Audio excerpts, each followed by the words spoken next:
Hi, hello, what is up? Welcome back to my channel, or if you're new here, welcome to my channel. Today I'm going to tell you the story of how I went from a fitness Instagram account to a body acceptance account, because it is a long story. And I guess I will be showing you photo examples of everything. Obviously, we'll put trigger warnings on every part because there will be discussions around eating disorders and disordered eating and mental health issues, aspects, things like that. Like a lot of people, my body image issues started, I think, when I was, I remember sucking in when I was around 9. It really hit me when I was 13 and I had scoliosis, and obviously everyone was starting to begin puberty at that stage, and I would notice I just wasn't developing as fast as everyone. I am a late bloomer. So I've never had a curvy body. This is how my body be looking, it's just straight. Yes, nice. So basically, because of that, when I was younger, it was still like that, but because of my scoliosis, as you can see, it was curved like that. So I only had curves on one side. But I actually blocked out a lot of the memories and thoughts that I had at that age because of the surgery and how traumatic it was for me. So after the surgery, I was really upset because that one curve that I had on the one side of giving me the appearance of having some kind of waist or hips, it was gone. And I don't really, I remember the feelings that I felt of being upset by it, but I didn't realize how intensely it impacted me until I found my diary that I kept at 13 after the surgery, and it was filled with trigger warning, mental health issues, and these topics. I had a lot of suicidal ideations at that point because of the adjustment to my new life with the spine. Just learning how to walk, sit, get up again by myself, and just having to adjust to my new appearance as well. I know it doesn't seem like that big of a deal, but I don't think I realized how big of a deal it was at the time and how much that impacted how I viewed myself and my body. And it is insane to look back now, knowing what I know, to think about the fact that I would have rather died than had this surgery just for the pure intention of looking different and according to society's standards. But I feel a lot of the time, because I got the surgery in 2010, I feel still during that time, early 2000s to around, still now, but in movies and media, magazines, everything, it was filled with stuff saying how to make yourself look curvier, don't wear this if you have this body type, insinuating that you need to look like the ideal body type in order to be satisfied with your appearance. So that's what I internalized whenever I read magazines and watched movies and things like that, and I had massive insecurities purely on the size of my breasts and my waist. And yes, it is so crazy to think about how much that affects everyone's minds and how much that shapes your mind as a child/teenager. And it still happens nowadays, even probably to a worse extent because of social media and editing, and no disclaimers of editing, but that is a whole other story to unpack that I could go on for ages about. So after that, I had all of those issues, and for some reason, I think it was just the way that working out and eating healthy was shown to me. It kind of made me believe that if I worked out enough, if I ate well enough and clean enough, if I ate as little calories as possible, I would be able to somehow get a curvy waist, a cinched waist. But obviously that is not how life works. Bone structure and genetics play a massive role. And I want to show you this.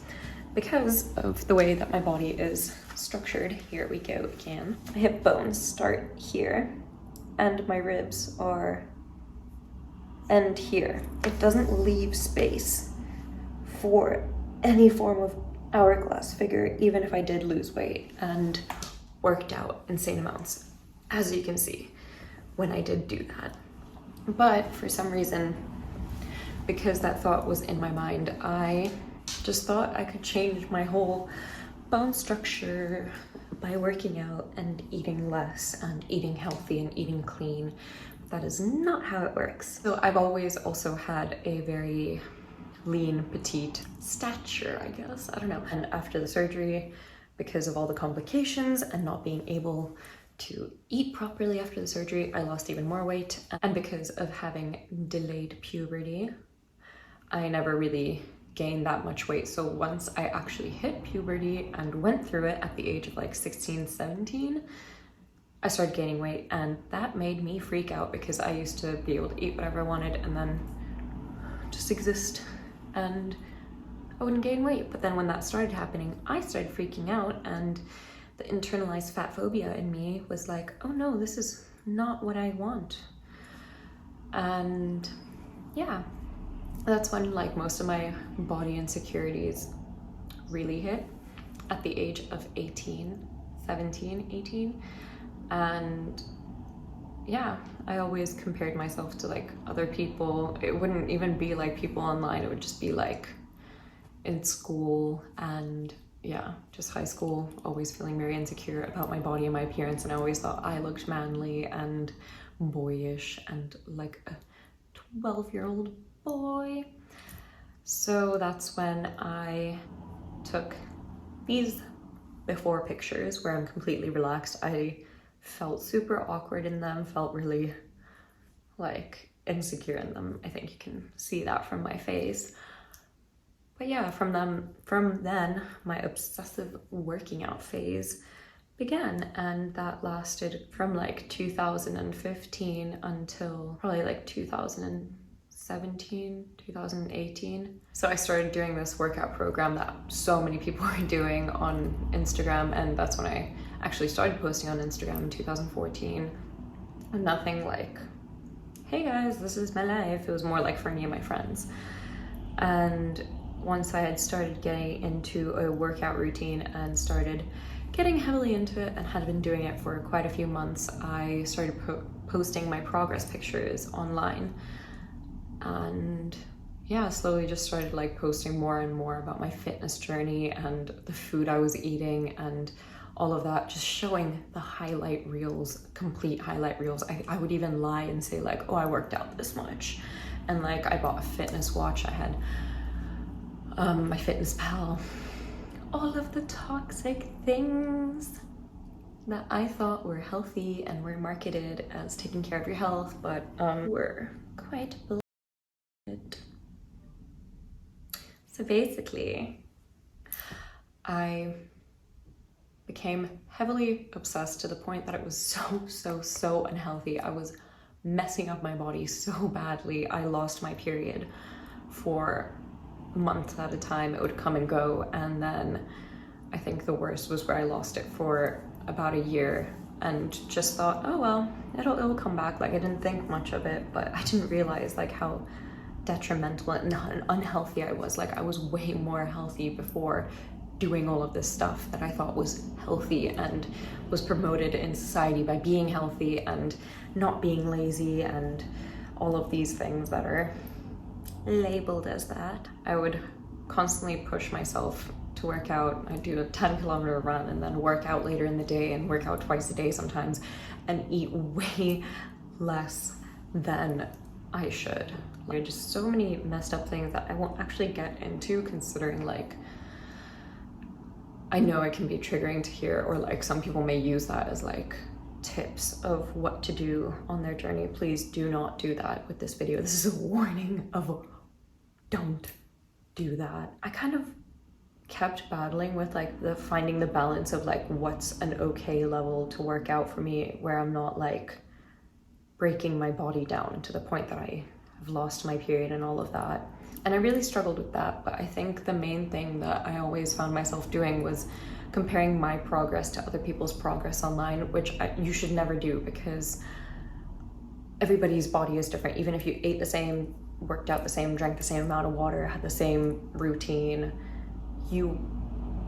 like the results would be completely different on both of your bodies, considering that genetics play a role, so many factors play a role, and we just will never, ever, ever look the same. And then I realized like a lot of the stuff that I was posting onto Instagram about my fitness journey was just me posing. Like I would wake up first thing in the morning, like put makeup on and take photos and pretend all these, like it wouldn't be realistic at all. And I didn't ever talk about how much I was struggling or how tired I was or just how unsustainable it was. Like nobody can live like that, especially because I was like not even in uni. I was taking a gap year when I was doing that, so all I focused on was eating, working out, and posting stuff online. I just started calling myself out because I was like, this is like, I kind of had a realization like what I was doing was ridiculous and I was lying not only to myself but everyone who saw my posts, and they probably drew like different conclusions from that. And that is when I decided to just call my posing out and start exposing like the behind the scenes and the Instagram versus reality aspect of that. So that was in like 2017, and that's when I actually started realizing what I was doing to myself was incredibly unhealthy. And that's when I started reducing my workouts. I started eating more and started eating healthier, and just actually doing workouts that I like doing instead of pushing myself to do things that I hated doing just for the pure benefit of like, oh, I worked out and I burnt calories and all of that, and not for the appearance of my body solely, because that was like my main issue. I was only working out for appearance-based reasons and would mask it as like, oh, I'm actually just concerned about my health. So I never would, like, it was all about appearance for me at that point. And once I started exposing myself and posting the reality behind the scenes, it started to become more of like a health thing and more of like a thing of like, oh, I'm happy doing this. Like it's actually fun doing this. So yeah, and in between then, I mean, the journey from there never was like linear, always got those up and downs. And I feel like self-acceptance is a lifelong journey, because as we age and grow and experience more life things, we are constantly growing and evolving and changing. And with that, you have to constantly accept yourself and those changes and things that you've learned. So it's never like, oh cool, I accept myself and I'm good for life now. No, unfortunately, it is not like that. You grow and you learn and you accept, and yeah, every day. So I had been doing that from 2016 to 2018, and in 2018 I went through easiest breakup of my life but most impactful breakup of my life, because it was from a healthy relationship and we grew apart. So, and I just didn't know who I was at all, because I was with that person for such a long time that I just completely lost myself and had to find myself again. And from going from being in a long-term relationship to then being single, and I hadn't learned to love myself and respect myself in a way, so I kept seeking validation, especially from men, mostly men, and kept basing my value on my appearance. I crashed back down to like disordered eating and working out thoughts. 2019 was the worst year of my life. I just didn't have any self-respect or appreciation for myself, or I just really hit rock bottom, and it was the worst time. And I was drinking a lot, I was doing drugs, I was sleeping with people for self-harm reasons, and just attaching myself to negative people and kind of avoiding any form of like positivity in my life, because I thought the only thing that I deserved was like to be surrounded by people who I knew were negative for me, but or like unhealthy for me. But you live and you learn. Obviously it was all internalized and a projection of my mind into the world, and when you are in a very negative headspace, you're gonna only attract negativity into your life and bring out more negative experiences in the world and experience them, and then just not have a good time. And I feel like between the years of 2019 to 2022, I actually continuously was struggling throughout that whole time, but I just didn't really like post as much of it. I alluded to it, but would kind of like push away from it because I didn't kind of want to accept how bad my life was internally in my mind. And that's when I went back to therapy, and these just were not like related to my body, kind of. So I had entered a relationship with someone who was just very toxic and abusive and not a good human being. But at the time I didn't realize that, and because of not valuing myself or not having self-respect or much high thought of myself, I was like, cool, this is great. This is what I deserve, and thought I deserved that. And this person was very like comparative and would compare or like say things about other women that they were attracted to, and just kind of highlight the fact that I wasn't that, and made me feel less than for so many different reasons. And I think that just kicked in my body acceptance issues as well, and I didn't even realize it. And yeah, but I kind of like pushed out all of those emotions into my work, and everything that I needed to hear I posted about publicly, but I never really addressed that or said that fully. And I remember a lot of my posts then would say like, I'm terrified to post this, or like, I'm scared to post this, I wouldn't normally post this, because I was at a state of feeling so vulnerable constantly and so scared and so judged. I feel like the biggest learning that I have experienced was in 2022, which was last year. It was my biggest year of growth, where I finally left that abusive relationship and was able to start focusing on myself and bring everything into myself, and bringing just respect to myself, and actually thinking about what I needed, and really just accepting my body for what it is wholly, instead of like kind of pretending to accept it, but then internally not really feeling that way, because I know there's always going to be fluctuations, and you can't love your body or accept your body every day. That's just, sometimes it be like that. But as long as you can navigate through those feelings and not ruminate or have constant maladaptive thoughts about it, that's like the important bit that I was missing all that time. And I feel like I finally now have like good coping mechanisms for it, and can wholly have self-acceptance, and not that it's just only body acceptance. I obviously am still working on it. The whole self-acceptance aspect of it is a lot more difficult to sit down and unpack, but I feel like because I've done the work on body acceptance, is a lot that I can implement into the self-acceptance aspect. So the takeaway of this little journey is that it will never be linear. It really won't. And you just work on it all the time, or whenever you have energy.